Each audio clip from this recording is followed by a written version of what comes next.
Paz e graça a todos, da parte de Jesus Cristo e de Deus para convosco.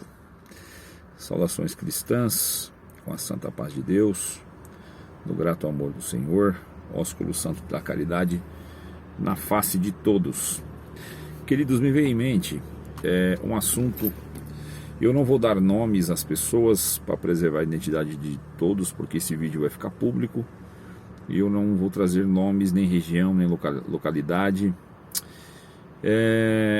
Irmãos, é o seguinte: Deus se comprazeu em chamar uma família, um casal, melhor dizendo, apenas o esposo e a esposa não tinham filhos na época.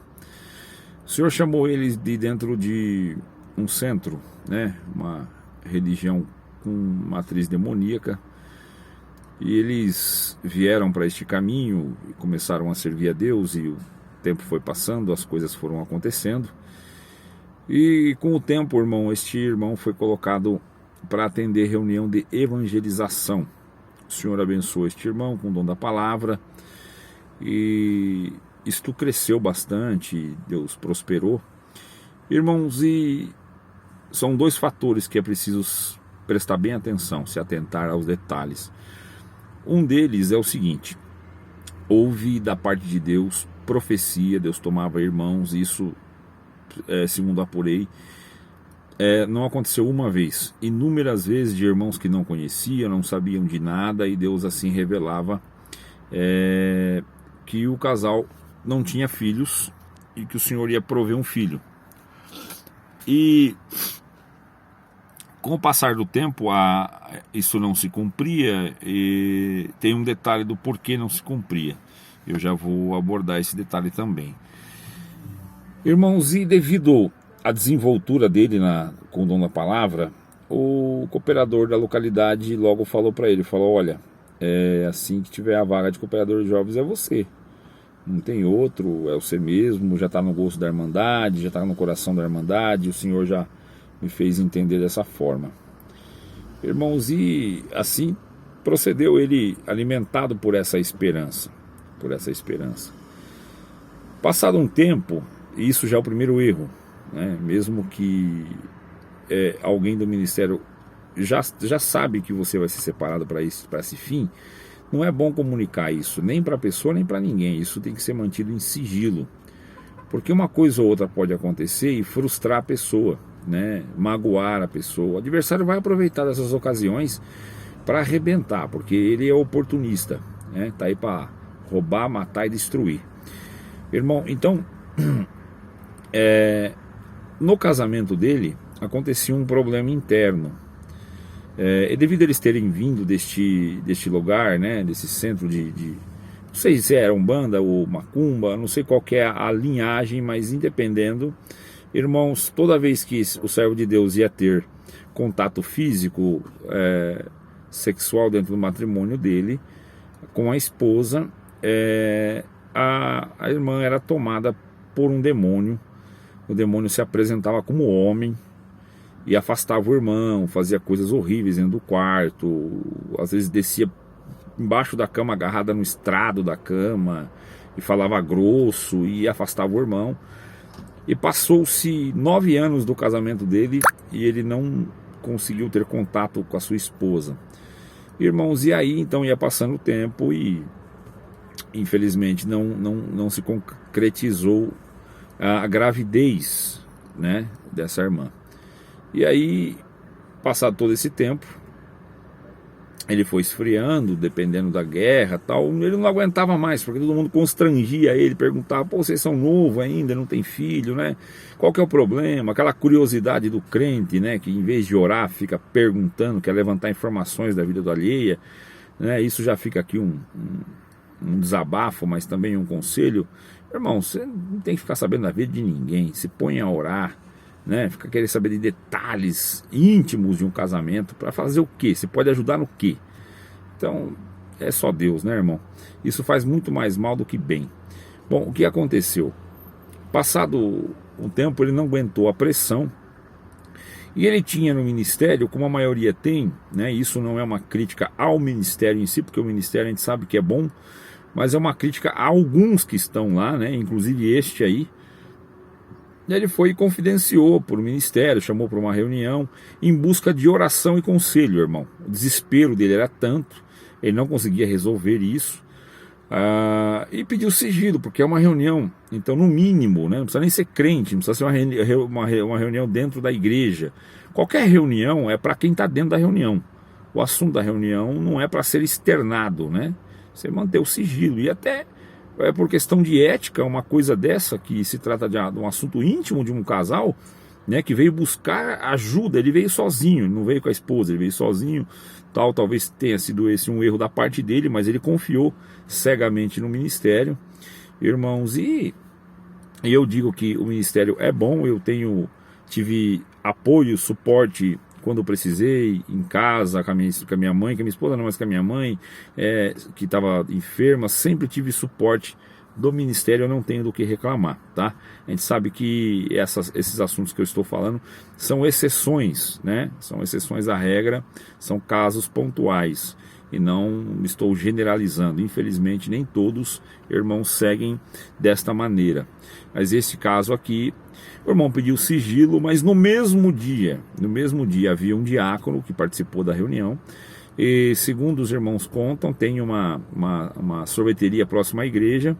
O diácono acabou o culto, acabou a reunião, já foi lá tomar um sorvete, e em alto e bom som ele contou tudo o que tinha acontecido, e ainda começou a falar, denegrindo o irmão, que o irmão, onde já se viu, que tipo de homem é esse, que está 9 anos, com a esposa, e papapá, que fosse eu fazia assim, assado, enfim, tudo que é desnecessário e imaturo da parte de um homem como esse, fazer críticas e comentários da vida alheia, principalmente de pontos particulares como esse. Então, irmãos, e rapidamente a corrida, né? A notícia corre e chegou no ouvido da irmã. A irmã ficou muito aborrecida, até por ter sido exposta, né? Um assunto pessoal da casa dela ter sido exposto dessa maneira.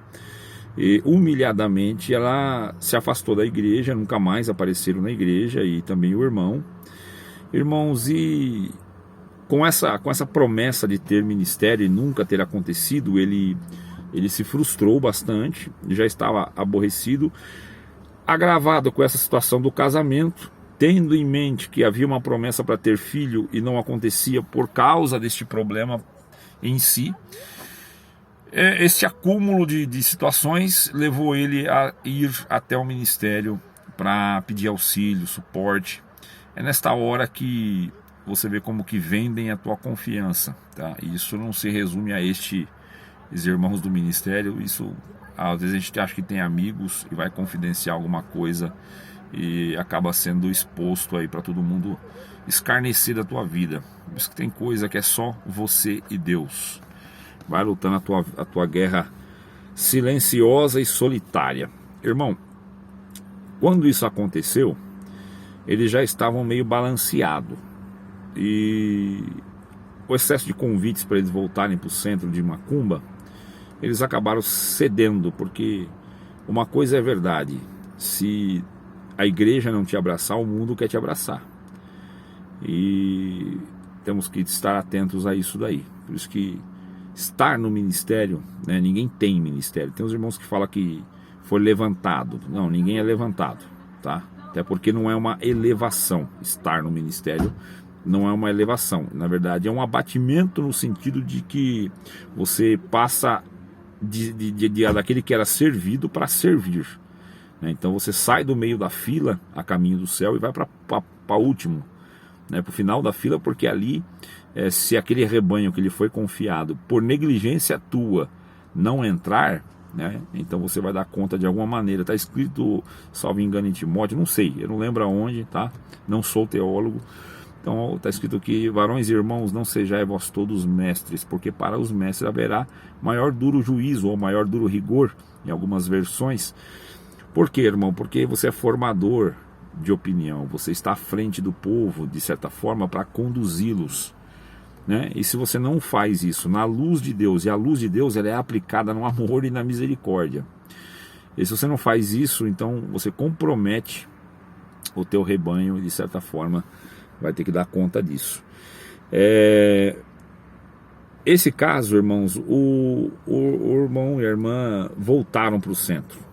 Estando no centro, numa sessão, o capiroto lá se apresentou, desceu no pai de santo que estava lá, ou mãe de santo, não importa, e falou o seguinte para ele: se você voltar para cá, mas voltar com compromisso de me servir aqui, trabalhar aqui, do jeito que era antes, eu te dou o filho, que você aguarda a promessa e nunca aconteceu. Eu te dou o teu filho.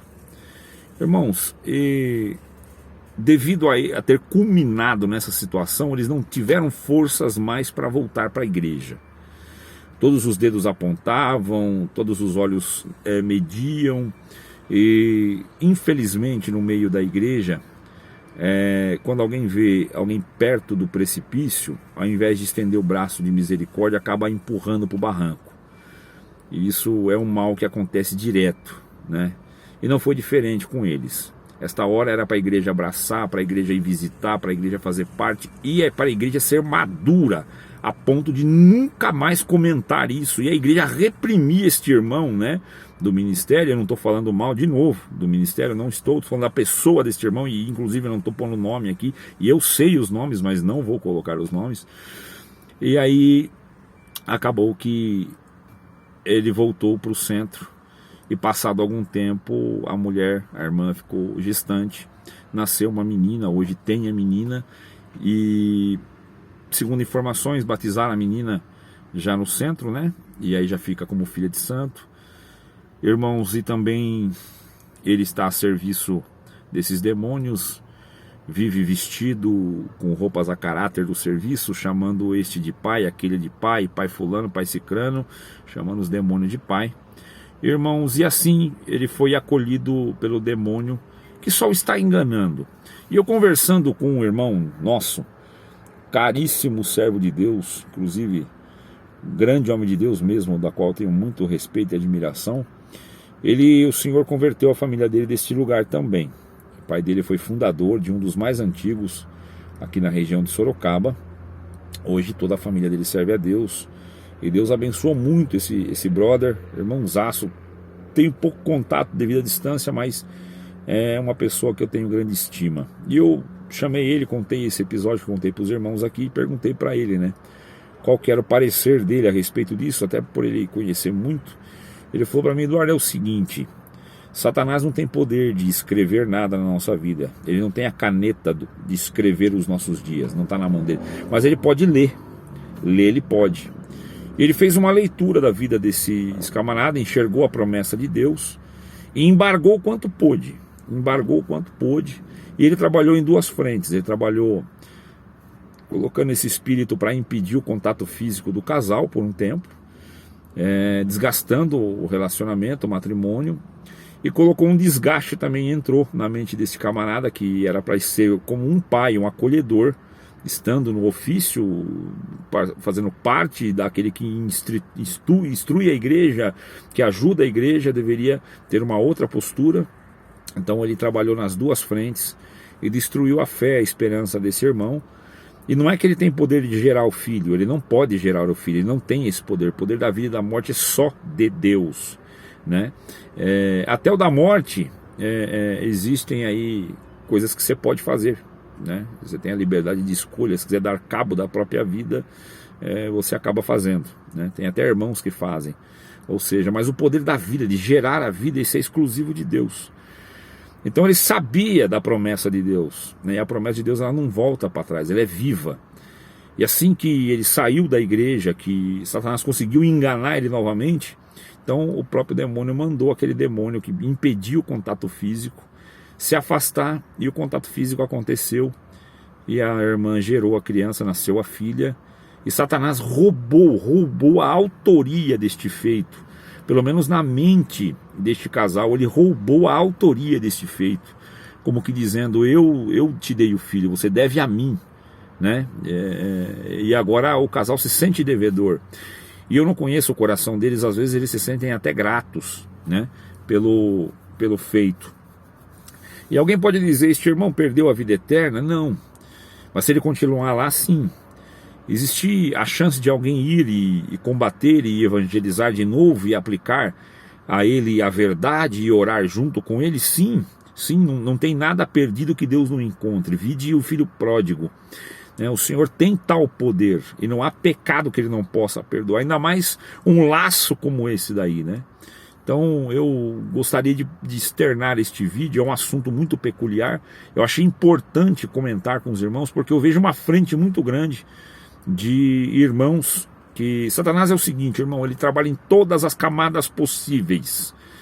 Ele atua em todas as frentes possíveis para enganar o crente. Está escrito na palavra que, se possível fosse, ele enganaria até os escolhidos. Ele pode se disfarçar de anjo de luz, de fazer sinais, maravilhas e prodígios. Ou seja, Satanás tem seus milagres para encantar o povo, para ludibriar, né? Para malograr a fé, para te dar uma rasteira. Ele tem, né? E nesse caso específico que eu contei aqui aos irmãos, ele conseguiu êxito, tá? Ele venceu esta guerra, irmão. Mas dá para nós alcançar este irmão. Então eu já levo a todos que assistirão este vídeo, tá? Que quem for, apresenta. Vamos se compadecer dos nossos irmãos, porque estão lá enganados por Satanás. Irmãos, não são nossos inimigos, não se tornaram nossos inimigos. Eles são vítimas, certo? Da astuta cilada do diabo. São vítimas, pessoas que deveriam, nós, a igreja por si só, a postura correta era correr atrás deles, abraçá-los, mostrar amor, dedicação, empenho, mostrar o tanto que eles importam, sabe? Isso deveria estar no coração do povo, mas a gente não recebe essa instrução. Esses dias eu conversando com um brother, ele é do ministério, está no ministério, né? Tem o hábito de falar ele é, mas ninguém somente está, tá? Ninguém tem ministério, nem é do ministério. Você está no ministério e não foi levantado, você foi diminuído, porque você passou daquele que era servido para aquele que serve. Ou seja, a igreja está sentada à mesa e você é o garçom. E nem é você que escolhe a comida, né? Agora, se você começar a escolher a comida, você está atravessando um atributo e uma competência de Deus. E ele conversando comigo, ele falou: mas me diga com quem tu andas e eu te direi quem tu és, né?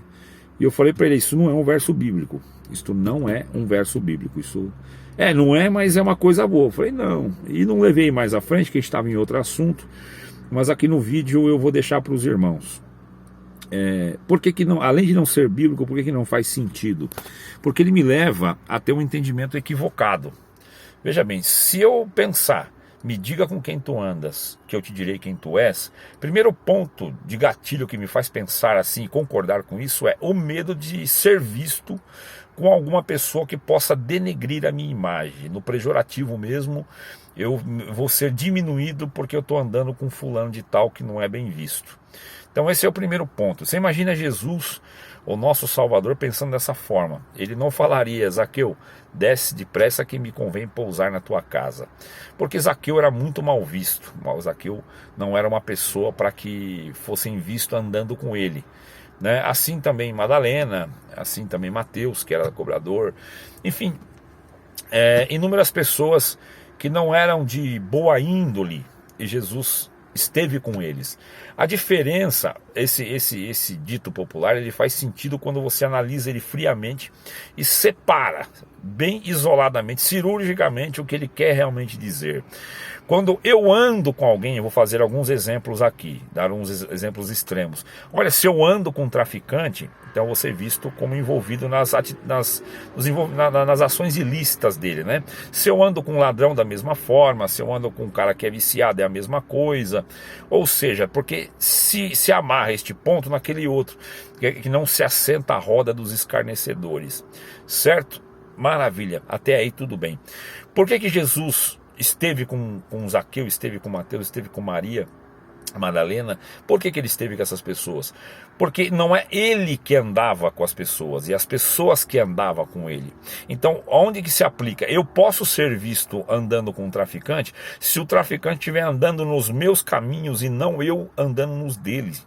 Entendeu? Se eu começar a andar com um traficante, ele vai começar a andar nos caminhos de Cristo que eu ando, e não eu andar no caminho dele. Então, me diga com quem tu andas, eu te direi com quem tu és, é uma coisa que precisa ser explicada na igreja, para ninguém ficar com medo de serviço. Tem cooperadores de jovens, cooperadores de adultos, tem irmãos que vê outros, às vezes, em lugares ilícitos, ele já pensa, me diga com quem tu andas, eu te direi quem tu és. E ele pensa, se eu for ser visto sentado a rodas dos escarnecedores, eu vou perder aqui a moral, o prestígio, ou às vezes a pessoa almeja algum ministério, eu não vou parar aqui, senão vou ser mal visto. Vai passar alguém aqui e meu testemunho vai ser queimado. Quando que na verdade o que está queimando é amor, está queimando misericórdia, porque às vezes a pessoa está caída em algum vício, algum problema, e o que falta para ele é um braço amigo, um abraço, uma palavra de conforto, sabe? Alguém que o entenda, que esteja ao lado, que se importe com ele. E enquanto isso não acontece, essas pessoas se perdem. Então, esse me diga com quem tu andas, eu te direi quem tu és, ele não é bem uma verdade para ser guiada, não é uma guia para o crente, até porque ela não é bíblica, é um dito popular. Então ela só faz bem você não andar nos caminhos do traficante, do bandido, da meretriz, do ladrão ou qualquer outro tipo de coisa. Se você for andar com essas pessoas terão que andar nos teus caminhos e não você nos dela. Mas não importa o que os outros vão dizer, se você esteve com ladrão, esteve com fulano, se as pessoas são mal vistas pela sociedade e principalmente pelos irmãos, você está aqui para pregar. E Cristo falou, ide, pregai a toda a criatura o evangelho. Então este é um ponto que precisa ser analisado friamente, com devoção e carinho. Então deixei a todos aqui, irmãos, este breve relato. É um testemunho negativo, porque eu vejo pessoas, voltando aqui ao assunto, crentes, seguindo o horóscopo, seguindo esses ensinamentos kardecistas, acreditando na evolução da alma, em signos. Tem crente que para casar agora está vendo se o signo do companheiro ou da companheira combina com o dele, certo?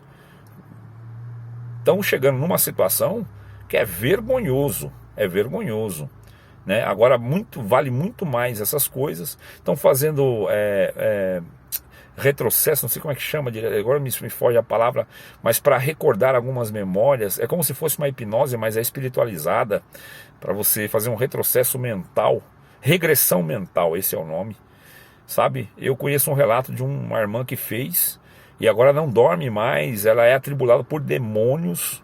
Sabe por que isso aí aconteceu? Porque ela foi lá abrir a porta. Ela abriu a porta para esse tipo de espírito e agora ele não vai sair mais enquanto Deus não der uma ordem. Essa irmã vai gemer muito. A chance dela enlouquecer e perder a sanidade mesmo existe, porque ela foi mexer onde não deveria mexer. Você entendeu? Então esse é um ponto que nós deveríamos analisar com amor, com carinho e com bastante atenção. De novo eu volto, já encerrando o vídeo, a pedir a todos que se sensibilizarem por esta família, tá? Porque Satanás se aproveitou do ensejo e enganou o casal e tomou para si as honras de ter gerado uma filha no ventre da irmã, sendo que ele não tem essa capacidade. Ele é morto, ele é caído, ele é miserável, mas é oportunista, ilusionista, é o mestre do engano, é o pai da mentira, segundo Cristo. Mas a nós cabe oração, clamor, entrega. Se você não tem nenhum irmão para você orar aí, ora por esta família. Quem sabe Deus não faz uma grande obra e arranca das garras do demônio esta família que foi enganada. Eles não devem nada para este demônio, nada, em absoluto não devem nada, certo? E de novo, não é uma crítica ao ministério, não é uma crítica à instituição, de maneira alguma. Sou CCB desde que nasci, meus pais, pretendo finalizar até o último dia da minha vida dentro da congregação. Sou a favor e não faço críticas contra a instituição. Meu negócio é trazer alguns assuntos para nós refletir, pensar, porque estamos em constante crescimento e aprendizado. O Senhor falou que é de fé em fé, mas que também de valor em valor e de luz em luz. Ou seja, no outro ponto ele disse, deixai os primeiros rudimentos e siga-me. Então não podemos ficar presos numa rudimentação pequena, das quais nós não aprendemos, não crescemos e não evoluímos no Evangelho. A evolução aqui não é espírita, a evolução é no Evangelho cristão. Deus abençoe a todos, quase 25 minutos de vídeo. Eu termino vos saudando com a santa paz de Deus, no grato amor de Jesus Cristo e o ósculo santo da caridade na face de todos. Amém.